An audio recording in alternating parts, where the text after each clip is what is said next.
je vous ouvre la porte parce que vous avez sonné et je vous ai vu sur le visiophone qui nous a été installé pour qu'on puisse reconnaître les gens qui sont à notre porte et qui sonnent.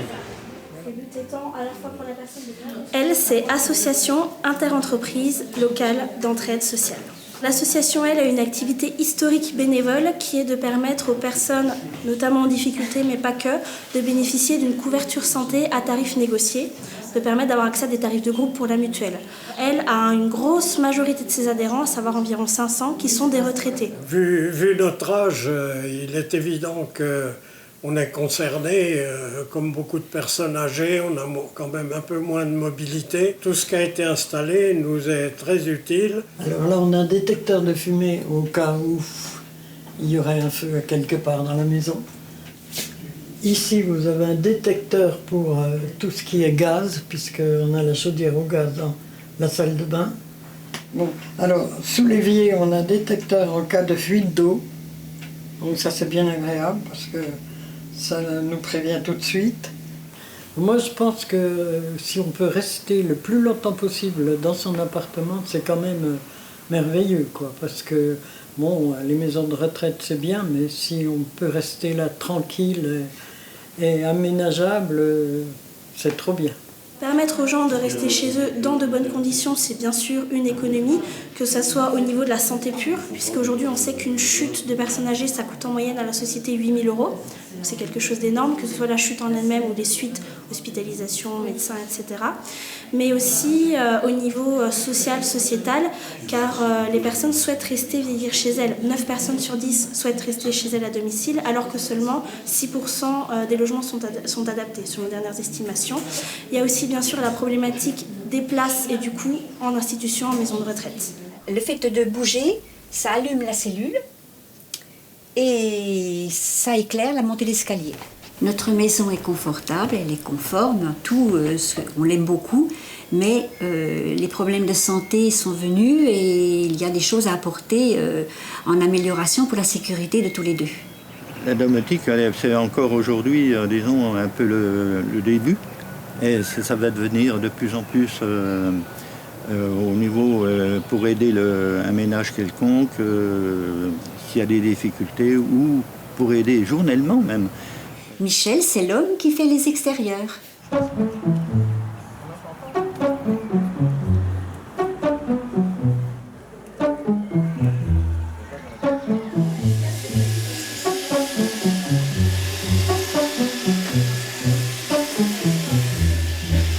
Maintenant, j'aime passer l'aspirateur et tondre la pelouse.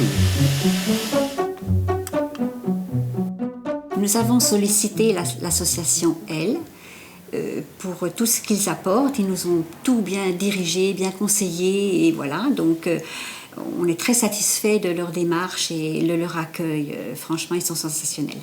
Quand une personne est intéressée pour participer au projet, donc elle prend contact avec nous. Ensuite, on va chez les ménages avec un questionnaire d'enquête pour essayer de guider les réponses et savoir ce qui peut être utile de leur installer. Une fois que ça c'est fait, on voit ensemble si ça nécessite la visite complémentaire d'un ergothérapeute professionnel de santé.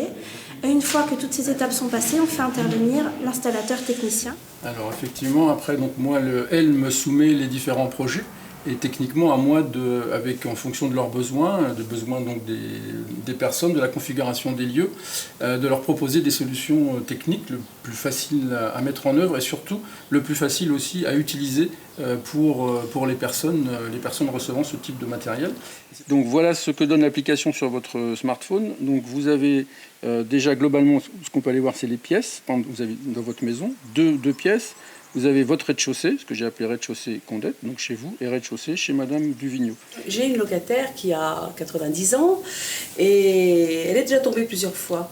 Ce qui fait que je me suis dit que ça serait peut-être l'opportunité. Alors, quand l'association, elle m'a parlé de ce détecteur de chute, elle m'a bien précisé que c'était un détecteur de chute lourde et que quand la personne tombe, il y a une alarme qui se met tout de suite en route, mais qui se retrouve au sol. Il n'a pas besoin d'appuyer ou sur un médaillon ou sur son bracelet.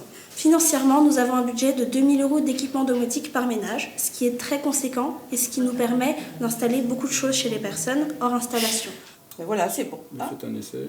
Ce qui est intéressant aussi, c'est qu'on intervient chez des personnes souvent qui sont ce qu'on peut appeler fragiles, c'est-à-dire qui ne sont pas encore dépendantes. Il faut savoir que la fragilité est réversible, mais la dépendance, elle, ne l'est pas.